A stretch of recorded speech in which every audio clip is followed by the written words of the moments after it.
आजादी आजादी आजादी गुलामी ना आजादी आजादी आजादी राয়ের দালালেরা হুশিয়ার সাবধান। বিসমিল্লাহির রহমানির রহিম।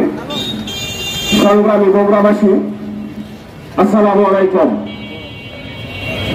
প্রিয় ভাই, প্রিয় বগুড়াবাসী, মনে অনেক কষ্ট, অনেক জ্বালা।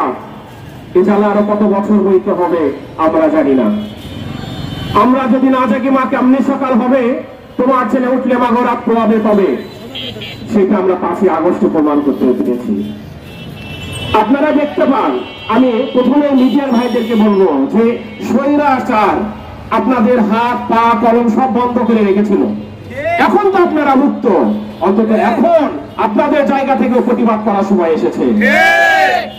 আপনারা দেখেছেন ইন্ডিয়ার মিডিয়াগুলো বাংলাদেশকে নিয়ে কতটা গুজব ছড়াচ্ছে। আমরা চাই বাংলাদেশের সমস্ত মিডিয়া সেই সমস্ত জবাব বাংলাদেশ থেকে দেওয়ার ব্যবস্থা করুক।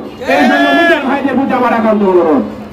আপনারা দেখেছেন আজকেও এই ইন্ডিয়া, এই ভারত আমার দেশের সোনার ছেলেকে সীমান্তে পঞ্চগড়ে হত্যা করেছে। আর কত হত্যা আমাদেরকে দেখতে হবে, আর কত নির্যাতন আমাদেরকে সইতে হবে। আমরা কি এখনো মুখ বুঝে সহ্য করবো? আমরা মুখ বুঝে সহ্য করবো না। কিন্তু এই সংবাদগুলো এই দেশের মানুষের কাছে কারা পৌঁছাবে? এই দায়িত্বটা আপনাদের। তাই মিডিয়ার ভাইদেরকে আমি আবার অনুরোধ করব, সমস্ত সংবাদ আপনারা এই মানুষ, এই দেশের মানুষের কাছে তথা পুরো বিশ্বের কাছে তুলে ধরেন। এই ভারত বাংলাদেশের প্রতি কতটা অত্যাচার করেছে। পুতুল সরকারকে বসিয়ে এদেশে তারা উপরাষ্ট্র আর একটা অঙ্গরাজ্য তৈরি করতে চেয়েছিল, কিন্তু তারা ভুলে গেছে এই বাঙালিরা 9 মাস যুদ্ধ করে দেশকে স্বাধীন করে নিয়ে এসেছে।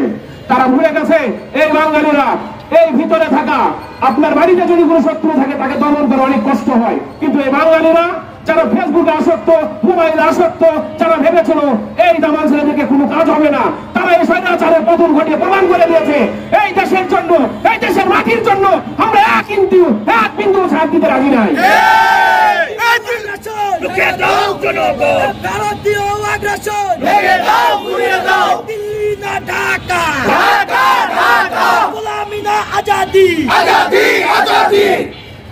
তোমরা কি করেছো? তোমার দেশে আমার উপহাই কমিশনে হামলা করেছো। ধিক্কার জানাই।